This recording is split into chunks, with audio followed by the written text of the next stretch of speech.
What's up, amigos? Commander Jaime here today. Today I'm going to do a Himiko V Premium deck profile. So I'm going to cover like an updated version and also talk about some other suggestions too at the end of the deck profile itself. So let's get right into it. I'm also a METAFY coach that has helped numerous players get their results in tops. I actually help with the standard, V Premium, and Premium formats, and I help you prepare for tournament preparation as well, so that way you get your results that you're looking for and helping out with your goal. I just want to help the community grow, and feel free to book a session with me. And also to help you out more, I also just came out with the book How to Win Cardfight Tournaments, Break Through Your Mental Barrier, and Topping Trading Card Game Tournaments. And so it's available for Kindle, paperback, and also the audiobook will be coming out soon. And it's the #1 new release as well. So I'm excited for you guys to see the content and value from it too and your results. So real quickly with the winning image for Himiko, Himiko has a very unique skill where you can Soul Blast 5 and then bottom deck a crit or a draw trigger and then activate that trigger's effects depending on the grade that your opponent is currently at. So for example, if your opponent's at grade 2, you activate that trigger twice. If they're at grade 3, 3 times, and so on. And really what this deck focuses on is more of the aggro type. We're going to use a lot of high number of crits in this deck. So you're always going to be activating crit triggers whenever you do her skill. And what's really cool is that the deck can utilize the Regalia engine to take advantage of a restanding rearguard column that has those critical triggers applied to it. And it can get to the point where if your opponent's at grade 2, this column will be 43k crit 4. Assuming that you play the force marker 2, obviously, just to help with the crit numbers. And then once your opponent's at grade 3, you have a card like Repler where it can actually Counter Blast 1 when it attacks and choose one of your units, and it gains all the criticals and the powers from triggers from that unit that was applied this turn. So you can see you can have now 3 attacks that can be very, very lethal and almost like one-shot opponents too from like very low damage. Whether they be at 2 damage, 1 damage, or even 3 damage, you can distribute the critical triggers to make even your Vanguard and other rearguards just hit for lethal. So for the card choices, going into the grade 3s, we are playing 4 copies of Himiko. We just want to make sure that we see it and be able to ride with it without the concern of it. A lot of this deck build is geared to making sure that we can take advantage of the critical triggers, because if you do ride a different grade 3, then it may not be as impactful. And so we just want to make sure that. And there is a chance that you can also rewrite the following turn, just to generate another Force 2 marker, and you can put it on your Vanguard or a different rearguard column and really just distribute your triggers to be, again, every attack is lethal at that point. Followed by that, we have 4 copies of Idrisel.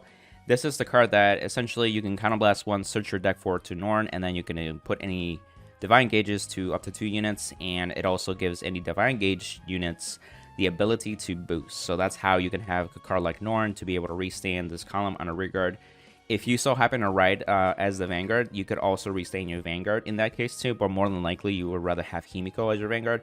It just depends on your situation if you kind of like bricked.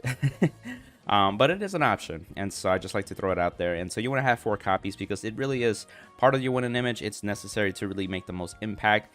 Even if your opponent has like a Sentinel Perfect Guard, it's only going to block 1 attack. And so if they don't have anything else, as long as you are able to make that hit that is lethal, you can win, essentially. And following up with that, I am playing another grade 3 as in Kroot. Kroot is really cool because when he's placed onto Vanguard or Rearguard Circle, you can soul charge by the number of Rearguards that you currently have on the field. So for example, let's say you have a full board. When you call this, you can soul charge 6 cards. So you can really take advantage of soul charging massively. And the fact with Himiko, one of the biggest struggles for Himiko is having a critical trigger in the soul to be able to do her skill in the first place. So Kroot is another way to massively soul charge. We do play other soul chargers in the grade 2s and grade 1s to help with that too. But also Kroot is a grade 3. And we do play Skull, which is the top 5 grade 3 searcher. So there's a chance not only to help with the consistency with our rides and the searching for Idrisel, we may already have those pieces and we just need to grab a Kroot to help with soul charging. And in fact, the massive soul charging can set you up for the following turn, so that way you're not scrounging to develop a soul again, because 6 soul is pretty heavy. So that's why I'm playing a Kroot at least. I've considered even reducing Himiko to 3 and put in a second Kroot just to see Kroot a lot more easier. So that's something that you could play around, or you can just take out Kroot completely and then play something else in the grade 2s or grade 1s. There's some flexibility there too as well.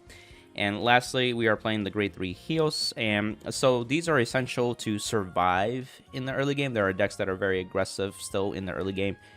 Himiko wants to stay alive to the point where it can actually be lethal, and the point is that Genesis tends to struggle with hand advantage. We don't really generate a big massive hand. We have cards that return advantage, and we do not play draws in this build, so we really don't have ways to like start building hand easily or healthily. So just being able to survive a lot easily in the early game, you really need only like one counterblast if you're going first, for example, for the Idriso.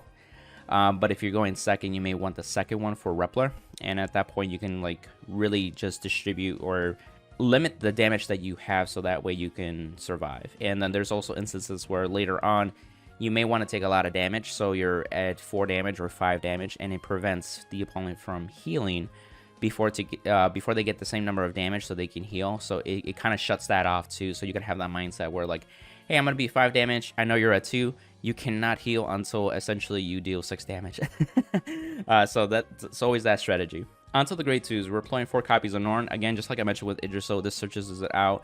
This is what is able to restand Idriso in the first place. It's a Regalia unit, so it's perfect. You can also use its skill to counterblast 1, draw a card, and then Divine Gauge something, and then Soul Charge 2 if you do.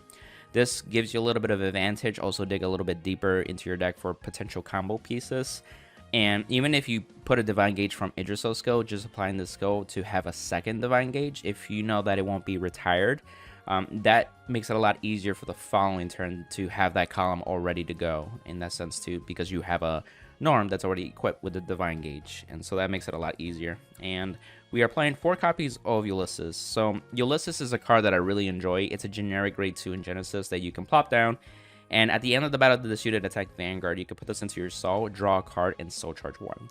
So 2 things are really happening. 1, it returns advantage, but you also need to deal damage to your opponent to get them to a sweet spot of 2 damage or 3 damage by the time you're right to grade 3. So this card helps out, and in the same time, it adds 2 cards into the Soul. It adds itself and then a blind Soul Charge from your deck, which can potentially be the crit that you're trying to Soul Charge in the first place too. So you need to have a healthy engine of cards that keeps Soul Charging, so that way by the time you're at grade 3, you're able to do Himiko's skill with no problem. And another great grade 2 that we have is Repler, and with this I decided to play 4 copies. You could reduce this to 3 if you want. The reason that I played 4 copies for this card is because it does have a useful on-play skill. So when it's on-placed onto rearguard circle, you can put a card from your drop and put it into your Soul. So if you have any critical triggers that are on your drop, you can put them into Soul, and that can happen by healing damage. You can guard early with a critical, and then it ends up in the drop zone if your opponent somehow made you mill or anything like that. So it's just very useful as another way to Soul Charge a crit selectively. So that's why I decided to play 4 copies of this. And then the other skill is also very lethal. Again, it's when it attacks, if your opponent's Vanguard is grade 3 or greater, then you can counterblast 1 and copy the criticals and trigger power-ups from another unit and apply it to this unit. So again, you're putting this onto your Idriso column. This is going to copy those crits and power gained, and now you have a 3rd lethal attack that honestly sometimes is sealing the deal for them. If they have to guard all 3 attacks that have massive power-up by triggers and crits, they had to have basically perfect guards for each attack to make it a minimal commitment of them of like 2 cards to guard each attack. Onto the grade 1s, we are playing 4 copies of Apple Witch Cider. So I really enjoy this card because, again, it's another generic Genesis card that you can use. At the end of the battle that this unit boosts it, you can Soul Charge 2 cards, or you can Soul Charge 1 card and bounce this back to hand. That's super helpful because, 1, you want to Soul Charge throughout your turns. This is a card that you could put even like when you start your turn 1 and boost the Vanguard. And then on your grade 2 turn, this could be a great booster for Ulysses. And essentially, you could have the whole field disappear, get your advantage back, and also Soul Charge in the process. And then later on, you could still continually Soul Charge during the battle phase when you're applying your Himiko turn. So it just very flexible card. And the second skill is also very useful. So when it's placed on Guardian Circle, you can put a card from your hand into Soul, and then this unit gets 5k shield for every 3 cards in your Soul. So it can be helpful in the format of having shield value, but the most important thing is that you could put any card from hand to Soul. So you could have a critical trigger that you could put into Soul if you really need it for the following turn. So that way you're pretty much set up for Himiko. So that's super important. And then we also play 3 copies of Haiti. Haiti is one of those grade 1s that is a good right target. It's a card that you could just plop down on Rearguard Circle, and then essentially it also charges 2 cards. And so if you Soul Blasted this turn, it also gets plus 5k, so it becomes a 13k booster, 13k attacker if you need to make some lines. Very flexible card. I know other people have tried out different cards like Communists and a few other cards too. Haiti was just something that I was like, you know, this is something reliable that I could Soul Charge to right from the get-go, especially if you have turn 1. If you write this at turn 1 as well. And another good right target as well is Arctic. Arctic is basically on place Vanguard or Rearguard Circle. You can check the top 2 cards from your deck and then choose one and put them into Soul and then leave the one on top of deck. So this helps you kind of stack your deck by just looking at the top 2 cards essentially. But it also can help put a crit into the Soul from the top of the deck in a way that you can selectively do it in that format. It also is good before you start your battle phase to try to stack your deck for triggers. So that way when you attack with your Vanguard or Himiko, you can still apply more triggers onto the Idrisil column, which makes it very, very difficult for them to guard. So you can have Himiko even attack a Rearguard, for example, just so you get the benefit to apply more triggers onto the Idrisil column. That's actually going to attack the Vanguard and be lethal for each attack that it does. So this card is very good. It's also nice that it has a second skill once per turn when your grade 3 or greater Vanguard attacks. It gets plus 5k until the end of the turn. So it makes your Vanguard a little bit bigger, especially if you put a Force 2 marker, like a second one, on it. And then also if it's being boosted. So now you make the Vanguard a little bit more difficult to guard with. And if it's lethal, they have to drop cards before they even have to drop cards for the Idrisil column too as well. And the last grade ones that we're playing is 2 copies of Skull. So Skull is there for consistency. You want to see your Himiko to ride with. You want your Idrisil to be able to do your turn. You want to see Kroot for potentially soul charging more. And if you're going second, you want to see your grade 3 heal so you can survive. So Skull is just great. It's also a good right target too, so that way you can take advantage of that. If you go second, you can grab the card that you actually need and discard the ticket shield, so we really don't lose any advantage. And in a way, it's kind of like a +1. And also, if you Soul Blasted this turn, this becomes a 13k booster, 13k attacker. It's another card that you can use to effectively boost, especially even if it's your Vanguard too. Now, so lastly, for the grade 0s and triggers that we have left, you can play the V starter so you can get the ticket shield. And then also we are playing 4, 8, and 12 crits overall. We are playing 12 crit in this deck, 4 of them being the Sentinel crit 30k shield. So again, with the mindset of this, we're a little more aggressive. Your drive checks are more lethal, even riding up to grade 1, 2, 3. You can rip a crit, and that sometimes puts your opponent at a very disadvantage. And then also, it's just a lot easier to increase the chances of soul charging randomly a crit too, so that way Himiko is alive. There are other decks that do play the PG draws, and that's fine too. It's just more like a different, like, it's more defensive, because really draws, if you take some damage, you hope to get a draw trigger to get some hand. If you draw check, it's another card that you can draw for hand. Very rarely I would use a draw effect when I do a Himiko turn, because more than likely it's just better to do a crit, because you can win game at that moment. Your hand size, like, who cares about hand size if you actually win that turn? Now, if you do not win that turn, then that's when you do lose. But it's a trade-off that this deck has. It's not the perfect deck. It is what it is. So that's why I wanted to optimize more of the aggression side and add even more crit on top of that too as well. I'm going to show off a ride progression example, so that way you can get the flow of the deck and see how it works. So this is our starting hand. We do have the grades 1, 2, 3. We have some soul charging. We have Himiko. So let's say we go first. We draw our Idrisil. That's actually really good. So then we're going to ride this, draw a card, and we draw a crit. Use Arctic Scale to check the top 2, and then boom, we have a crit already. So what I'm going to do is stack the grade 1 and soul charge the crit, so that way we are set just having a crit right there. So then they give us a damage on their turn, so we take this and then draw for a turn. We have another grade 1 that we can work with, and because we don't have an issue with not having a crit in soul and we're going first, I'm going to ride Repler instead and call Ulysses onto the Rearguard Circle. And then we can also call Apple Witch Cider as a column, and then have Vanguard attack, and then nothing on that, and then this will attack here. And this can now go into Soul, draw a card, which we draw another copy, and Soul Charge, oh, another crit. then use her skill. Now, depending if there is a retirement aspect, we can soul charge 1 and bounce it, or we can just soul charge 2, which I'll be doing that, just soul charge 2, and leave it on rear guard circle. And then let's say they attack us, a heal trigger, that's gonna help, and then we go to our turn, for example. Now we draw, and we draw another Ulysses. So we can ride into Himiko, get the force marker. Let's see. So I'm just gonna move Cider onto the other column, just so it's easier for the lighting, and put the force marker here. And now we can call Idrisil here. Now, this is like the best case scenario because we do have the crit. We have 5 in the soul to Soul Blast as well. So what I'm going to do is Soul Blast 5 here, and then we're going to bottom deck the crit. It's also important to bottom deck the 30k Sentinel crits because they have higher shield value.